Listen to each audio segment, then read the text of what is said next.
양재의 특별한 초대에 나오신 여러분을 주님의 이름으로 환영하고 축복합니다. 예배를 통해서 하나님께서 부어주시는 은혜가 충만하시기를 바랍니다.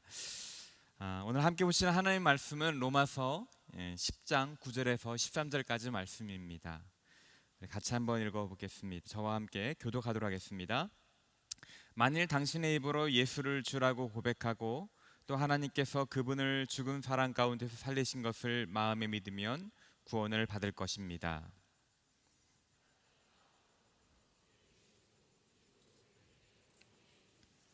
성경은 누구든지 그를 믿는 사람은 수치를 당하지 않으리라 라고 말합니다.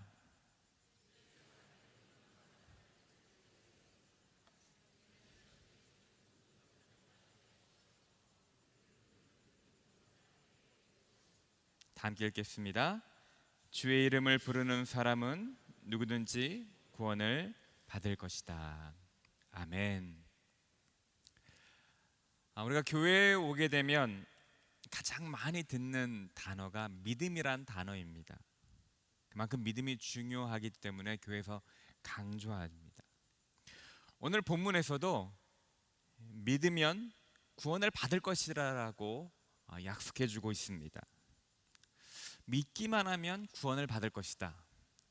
어떤 사람들에게는 이 말이 마치 긁기만 하면 꽝이 없이 상품을 탑니다라고 호객행위를 하는 어떤 종교적인 광고로 받아들이는 사람도 있을 것입니다.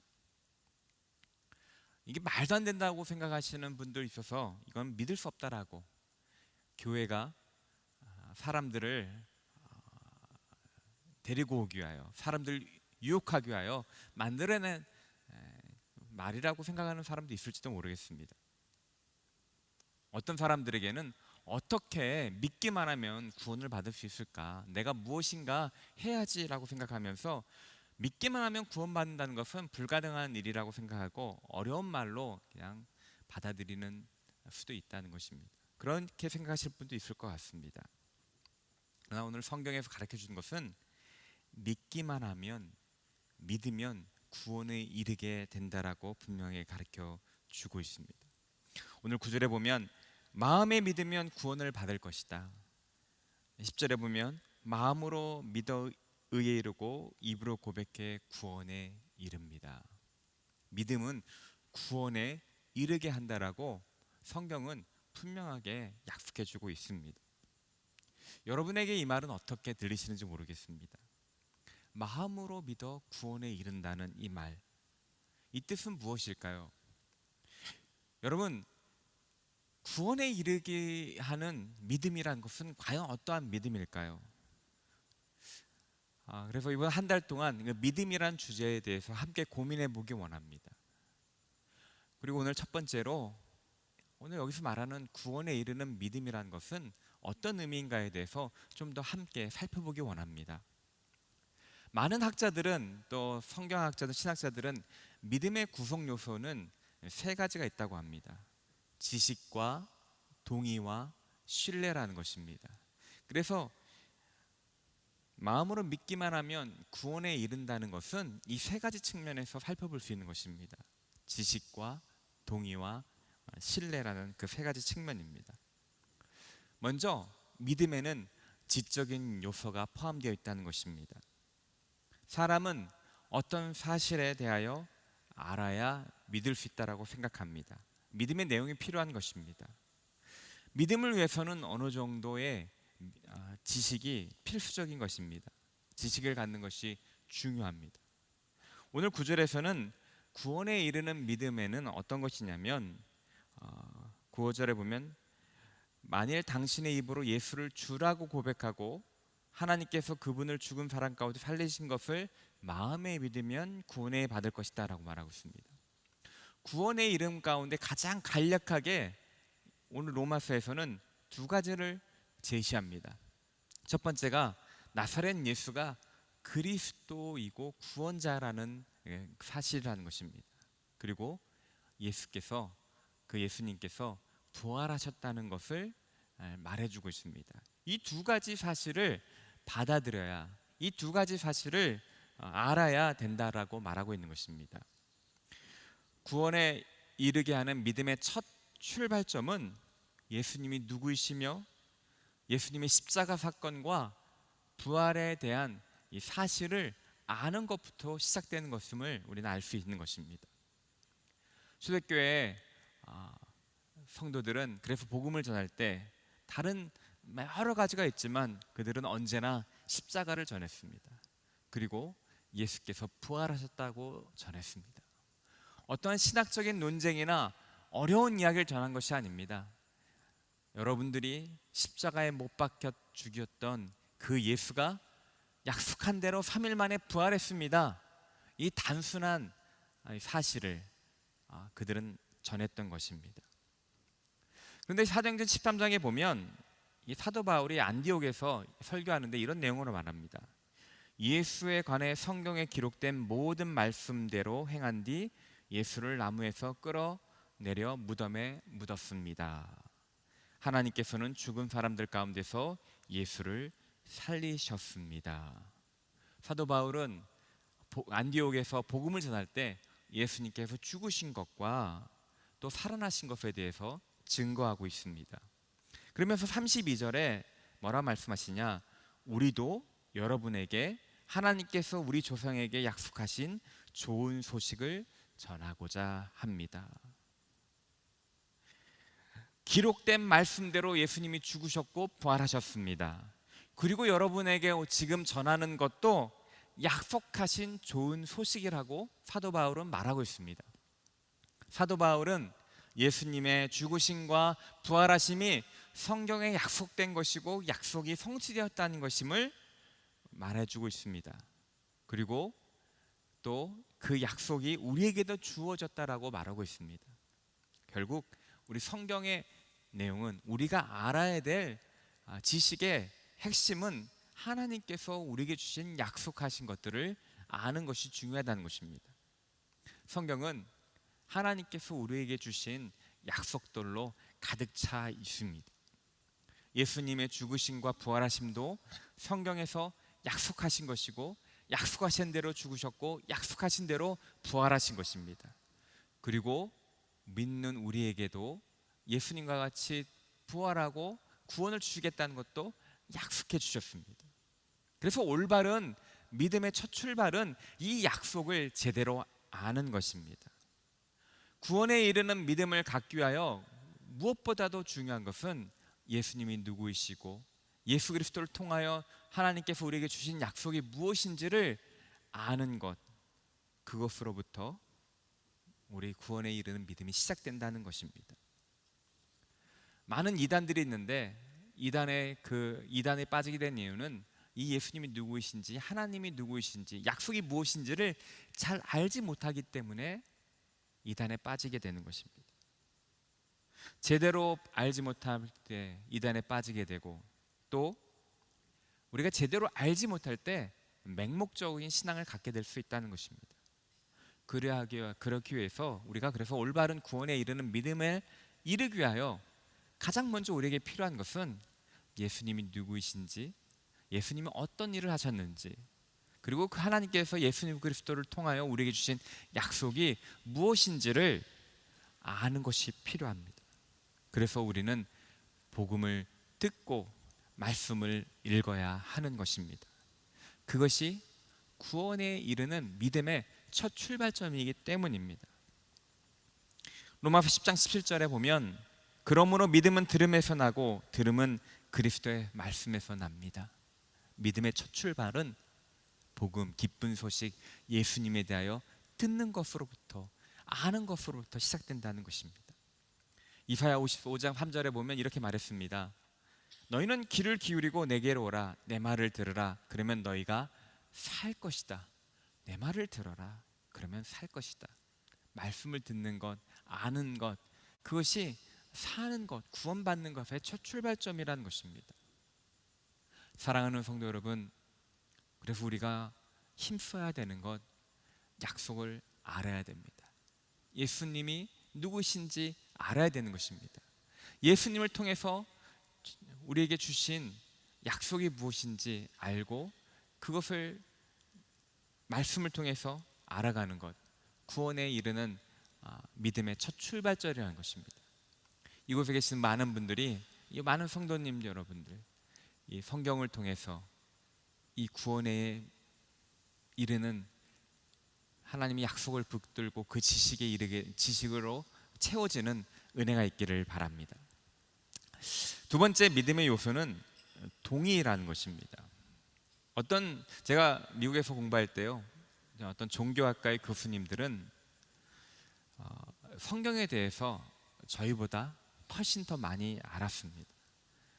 헬라어, 히브리어, 고대 근동어까지 다 아는 분들이 계셨습니다. 그런데 그분 가운데 나사렛 예수가 그리스도이며 메시아라는 것을 동의하지 않으신 분들이 계셨습니다. 성경에 대한 지식이 있었지만 그 내용에 동의하지 않았던 것이죠.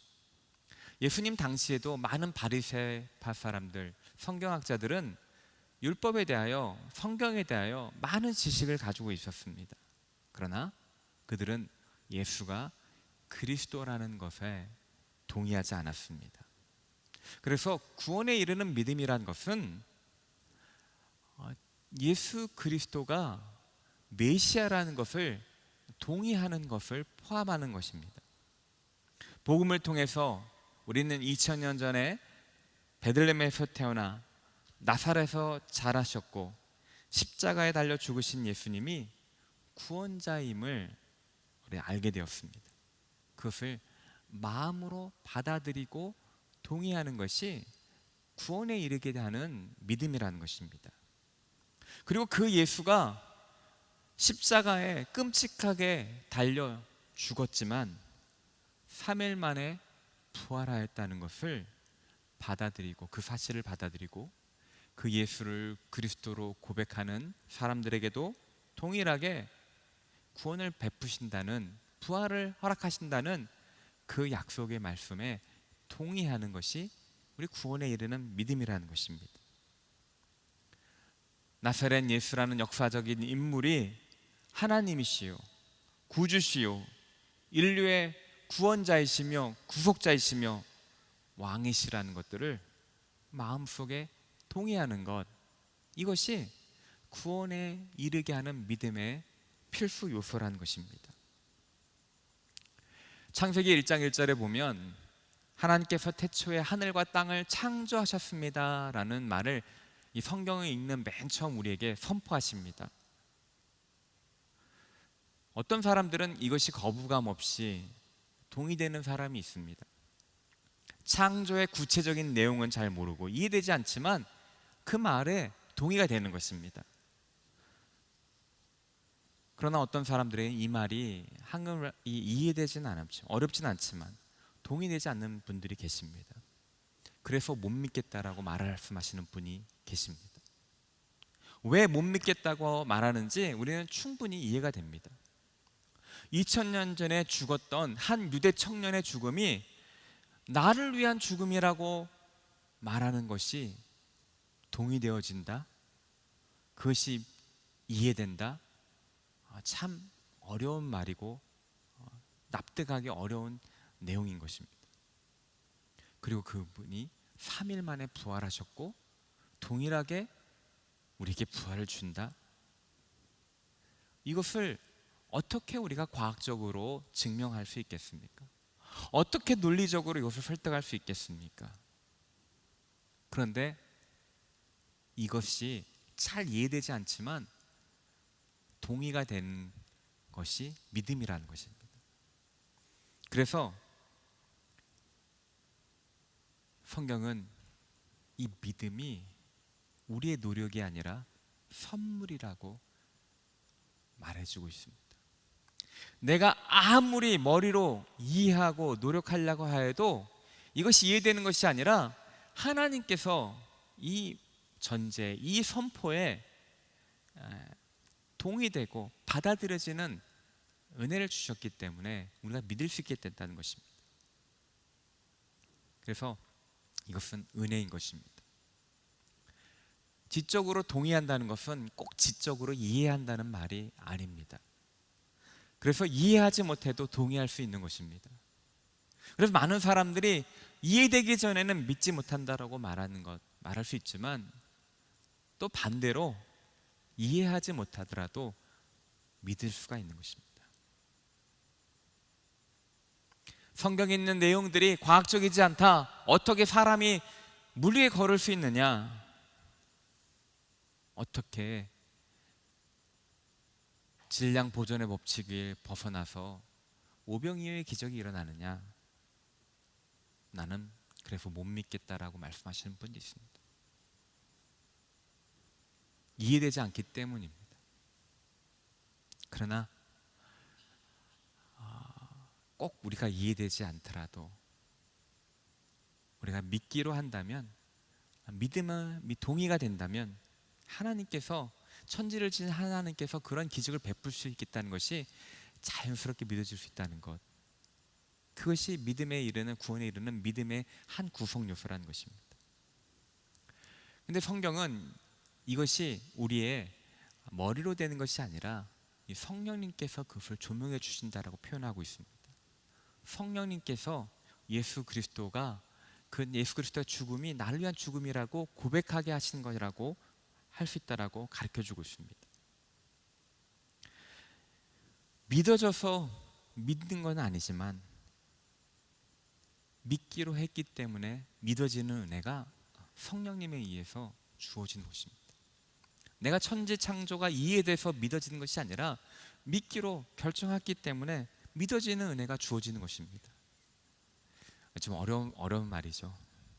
그러나 여기 계신 모든 분들이 이 성령님께서 마음을 감동시켜서 이해되지 않더라도 동의가 되고, 이해되지 않더라도 받아들여지는 은혜가 있기를 주님으로 축원합니다. 근데 우리가 한 가지 생각해 볼 것은, 우리가 동의한다는 것이 무엇이냐는 것입니다. 과거에는 어떤 것에 동의한다는 것이 참된 믿음을 가리키던 시대가 있었습니다. 그것이 그들이 더 신실하고 우리보다 나은 선실한 사람이었기 때문에 그렇게 된 것이 아니라 그들에게 주어진 상황이 그렇게 만들 수밖에 없기 때문입니다. 예를 들면 초대교회 때 핍박을 받을 때 예수가 그리스도라는 고백을 한다는 것 자체만으로 사람들은 삶의 위협을 받았습니다. 내가 그리스도인이라고, 내가 나사렛 예수가 메시아라는 것들을 동의합니다라는 그 말을 하는 것이 경제적으로 손실을 받았고 사회적으로 왕따를 받는 시대가 있었습니다. 그래서 그들은 나사렛 예수가 그리스도라는 것을 동의하는 데는 때때로 목숨을 건 고백이기도 했던 것입니다. 단순한 동의가 그들의 생명의 문제였기 때문에, 인생의 문제였기 때문에, 그래서 예수가 그리스도라는 것을, 그 고백이 진실한 고백이 될 수 있었던 것입니다. 무게감이 있었던 것이죠. 하지만 기독교가 국교로 인정받은 이후에 그리스도인이 되면서 그리스도인이 사회적 혜택을 많이 받게 되고, 그리스도인이 된다 하여도 삶에서 크게 다른 사람들 불이익을 받지 않게 되는 시대가 되었을 때, 우리가 믿는다는 그 고백, 예수가 그리스도라는 고백의 무게가 예전만큼 무거운 고백이 되지 않았습니다.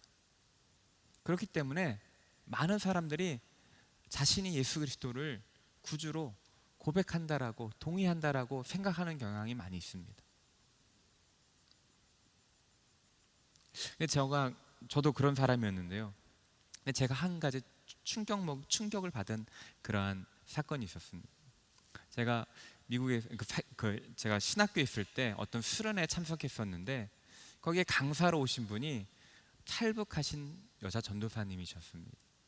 자기 간증을 얘기하는데, 북한에 있을 때 자기 두 아들이 예수님이 구주라는 고백을 하였고, 공산당이 부인하라고 했을 때 부인하지 않아서 도로에 까는 그 롤러에 두 아들이 자기 눈앞에서 깔림을 당해서 죽는 경험을 하겠다는 것입니다.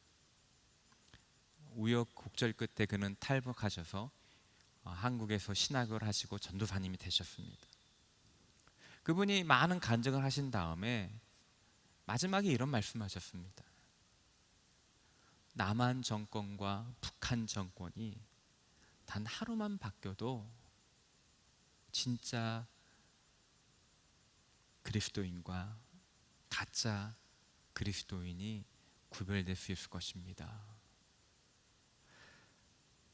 그 말에 그때 제가 신학생 때였는데 제 말이 번쩍 뛰었습니다.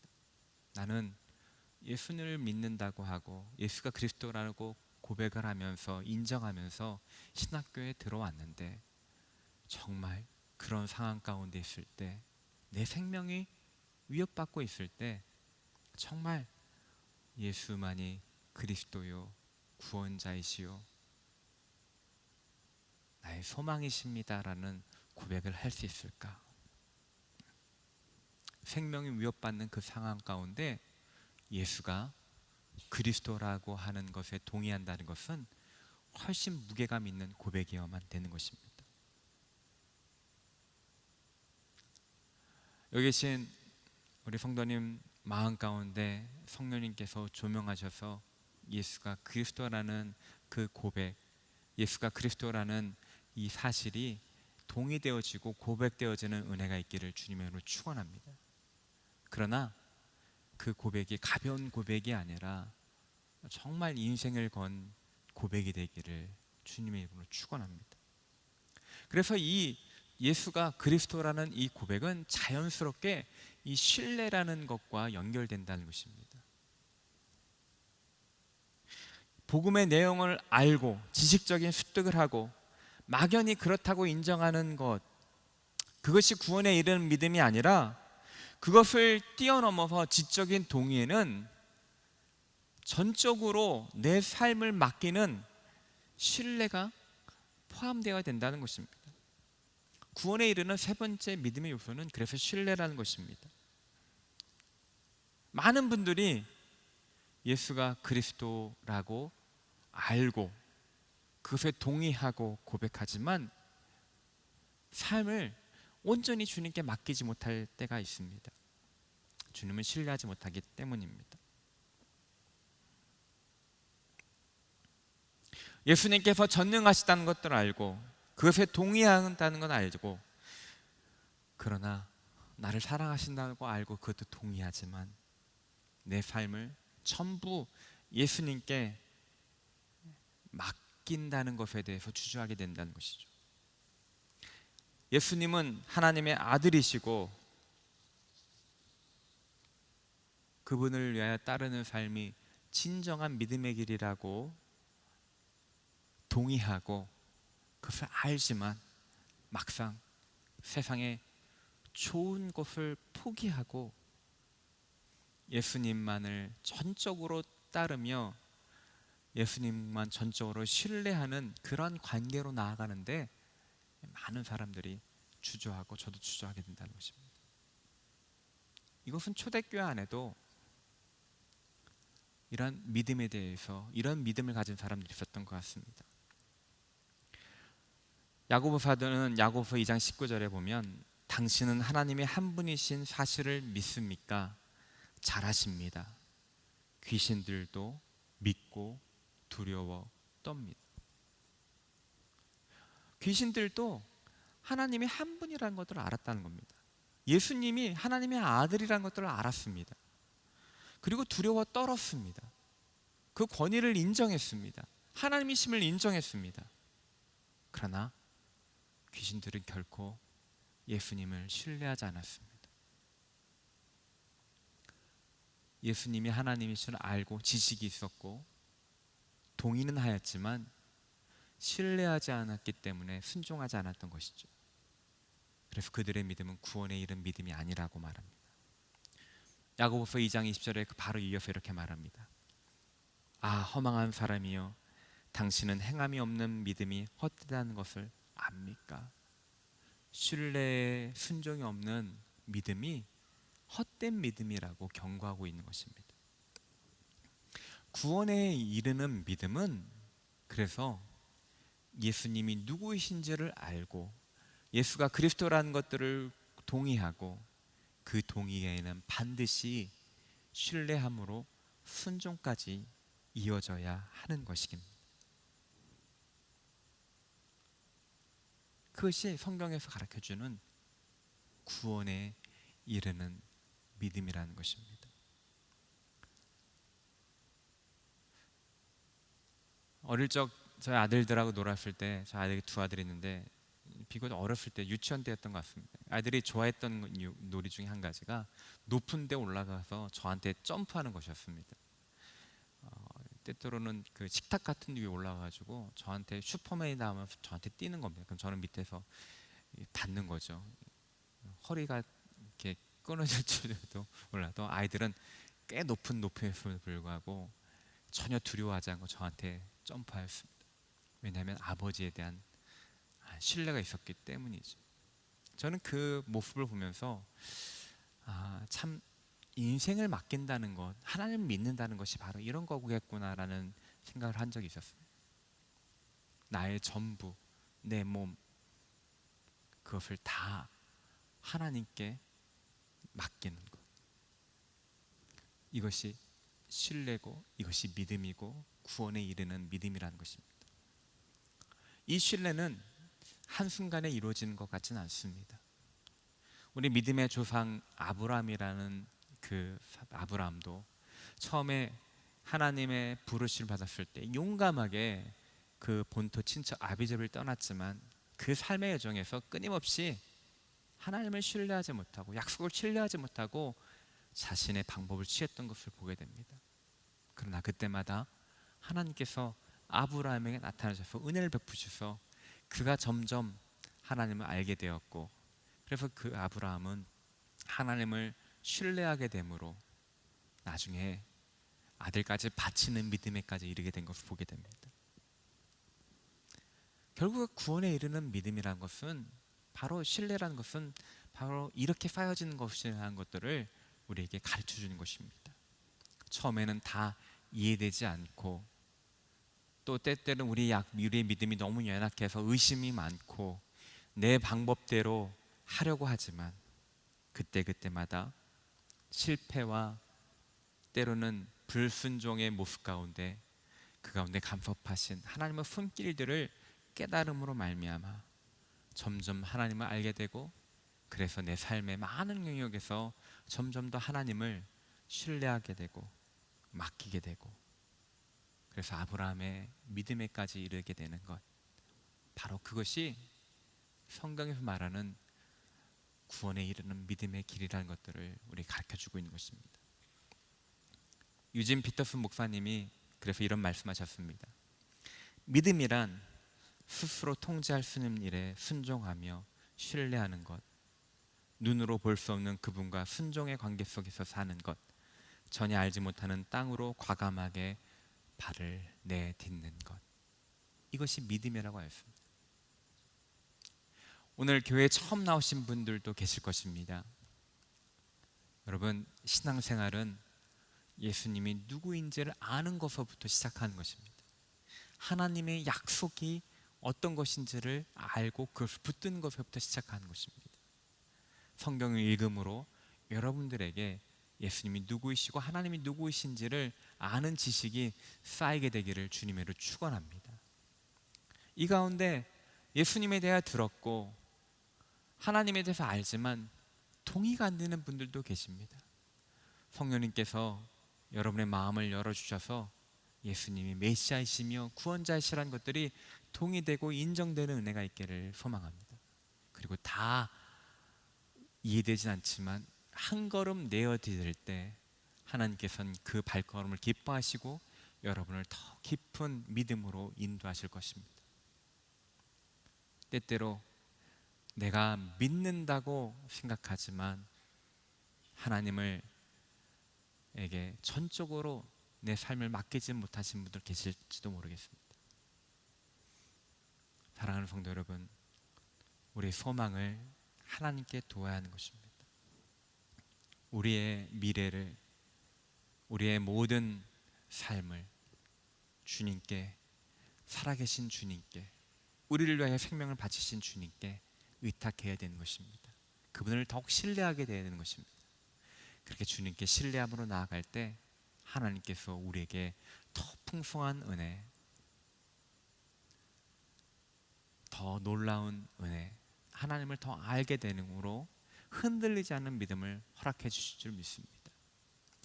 예수님을 더 깊이 알고 예수님이 나에 동의하며 그분을 신뢰하는 구원에 이르는 믿음을 갖게 되는 저와 여러분 되시기를 주님의 이름으로 축원합니다. 이 시간 우리 같이 한번 기도하기 원하는데요. 믿음에 이르는 구원에 이르는 믿음은 하나님을 아는 지식과